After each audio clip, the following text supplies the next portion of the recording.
talking about?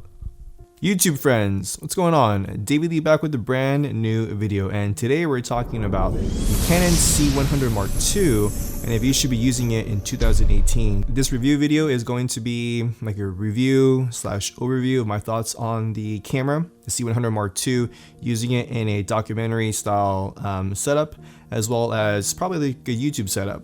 I only had this camera for another day. I had it for the weekend shooting a documentary about mental health with kids. I used the C100 Mark II because it was going to be something where eventually I'm going to have 4 cameras for the last weekend. I don't know if my system and my storage capacity can honestly handle 4K video from 4 different cameras. So I guess that'll be the first topic of why I chose to use the C100. It's a 4K sensor, downsampled to 1080p in camera. It's a Super 35 sensor. It shoots Canon log up to 12 stops of dynamic range. Let's kind of go back to 1080p, right? A lot of times people are worried that 1080p isn't good enough, especially in a day and age of 4K, 6K, 8K sensors. So that was my main issue, right? Is I have a 1DX Mark II. I love the image from it, whether that be full frame 1080p or the APS-H 4K. So with that being said, is the C100 Mark II image comparable, right? Like image quality. Is it something that I can honestly use, whether that be a documentary film, a corporate film, a Facebook commercial? I'm Dariani, and this is my story. When my sister had her first manic episode, she went from being my best friend to pretty much hating me. I spent that whole night writing an email with all of the memories that we have, and I got all of these pictures from us being babies and doing talent shows and doing all of these things together. And it was like, I will prove to you that we've always been best friends, and we'll do anything for love. Love is just, it's something that every human being has, and it's just more powerful than anything. Like I said before, I really learned how important it is to just love someone so hard that it can help them through everything, because you'll never know when your love and your positive intentions can realistically save someone. There's power in telling our stories. Share your my story at beremarkable.org.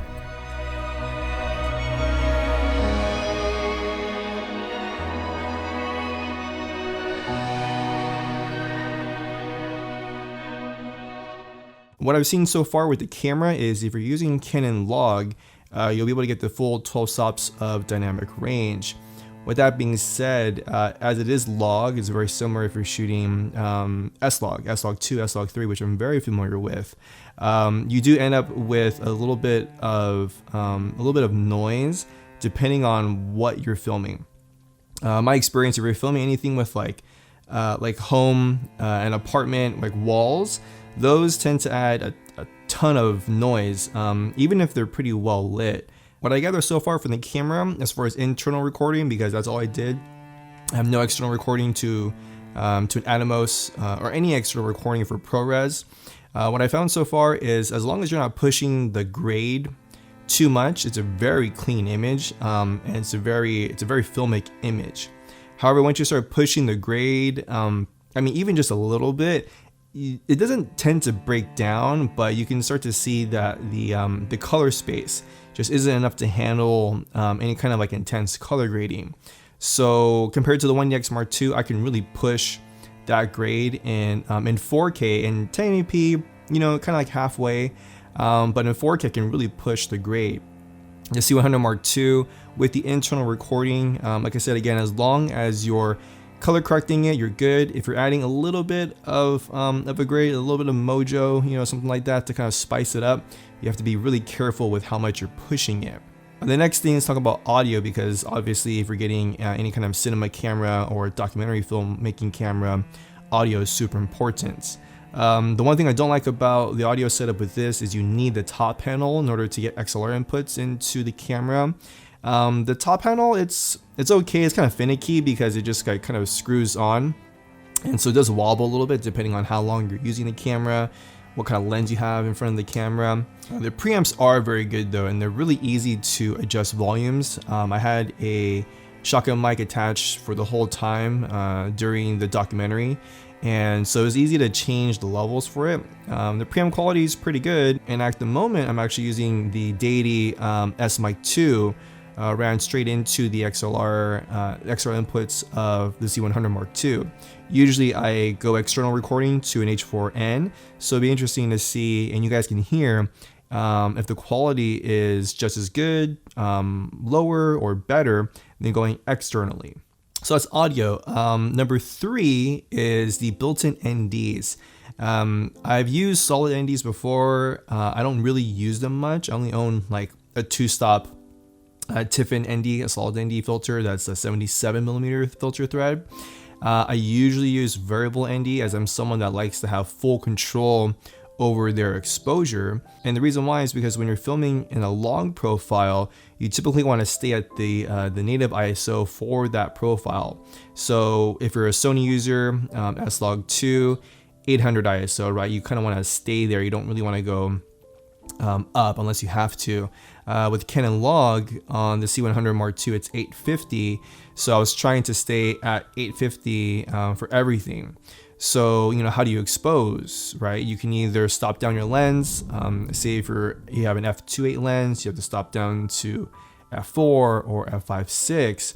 You lose your shallow depth of field, but at least you can control your exposure.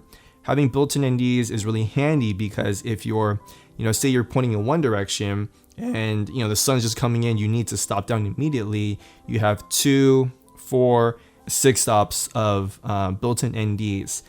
Which is great because you can just flick a switch, ND comes on, if you turn around the other way and there's just not enough light coming in, you can take out and clear out your NDs. Whereas with a variable ND, you would have to either bump up your ISO or unscrew the filter and take it off, which is a hassle for documentary filmmaking. Autofocus, right? So this thing has dual pixel autofocus. It's a little bit old. I think it's kind of comparable to like a Canon 70D. They were about the same year those cameras came out. The only advantage over like the 70D or the 80D and my 1DX Mark II is you can touch to focus, or you can even just move around where the focus point is. Right now I'm using dual pixel autofocus, but you can't move it around, so you have to stay in the center of the frame, which is why, like, if I go here, it's not tracking me.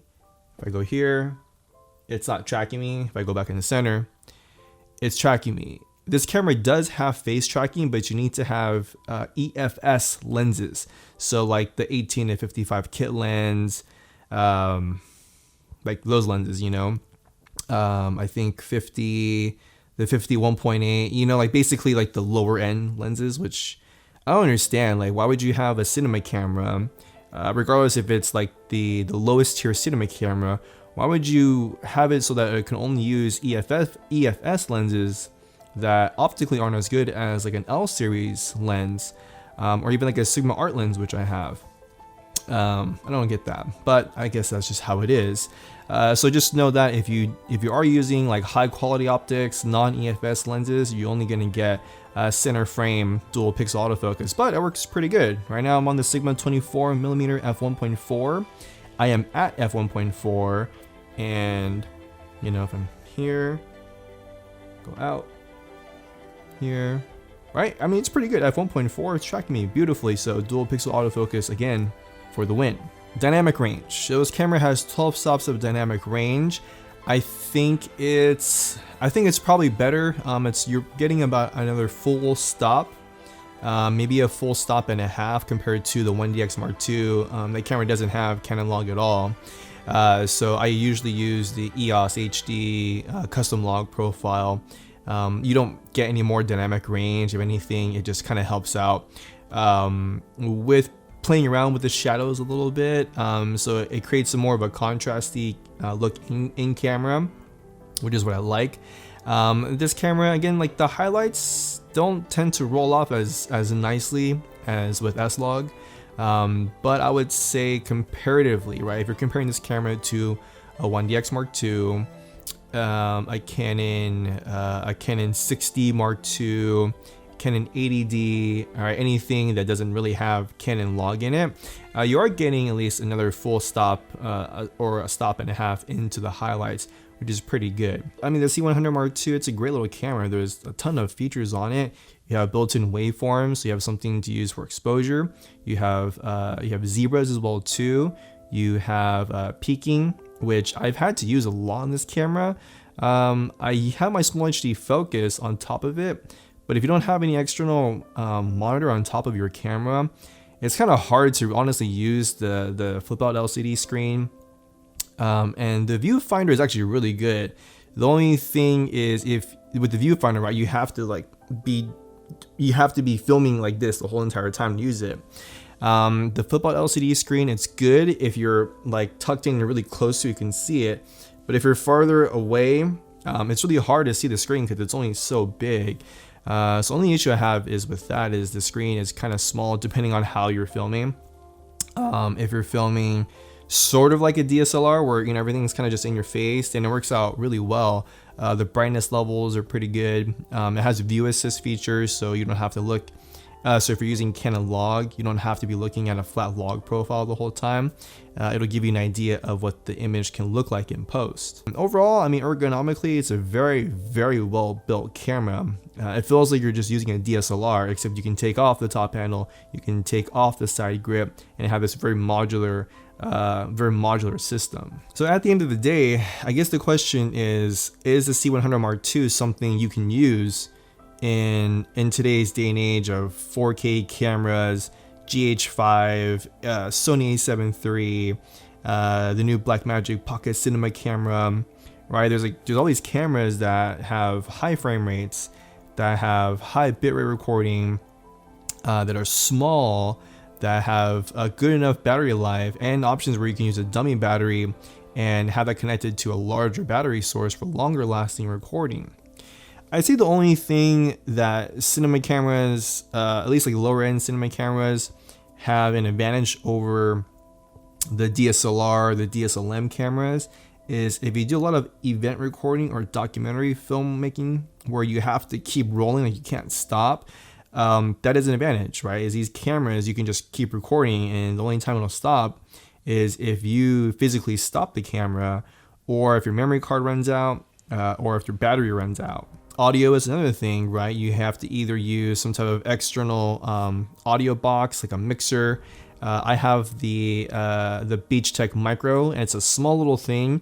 Honestly, the preamps are really good, and there's different options you have. I'll do a review on it with another video, but I mean, for the price, $150, you have an XLR input, you have two 3.5 millimeter inputs, you can record a safety track, you can adjust the levels, it has phantom power, you know, it's a really good device, so that's an option you can use. But at the end of the day, I feel like those things, minus the built-in NDs, I think built-in NDs is something that you can't really compete with, you know? If you're shooting a documentary where it's more controlled, where you know, like, okay, at this time this is gonna happen, at this time this is gonna happen, then you can go with your matte box setup and put in filter trays. You can use variable NDs if you want. But if you're filming something in verite, an observational documentary where you're going from here and here, and you have no idea what's going to happen in between or afterwards, having something like a built-in ND is great. If you're okay with writing your exposure, your ISO, your gain, then I think you can, you know, maintain like an ND filter, whether that be variable or solid. Use your ISO or gain if that's cool with you. Image quality wise, that's the only thing, you know, is I can't push the grade on this camera, on the C100 Mark II, as much as I would like to. I don't know if that's different if you're recording externally to like a Ninja Blade or something like that.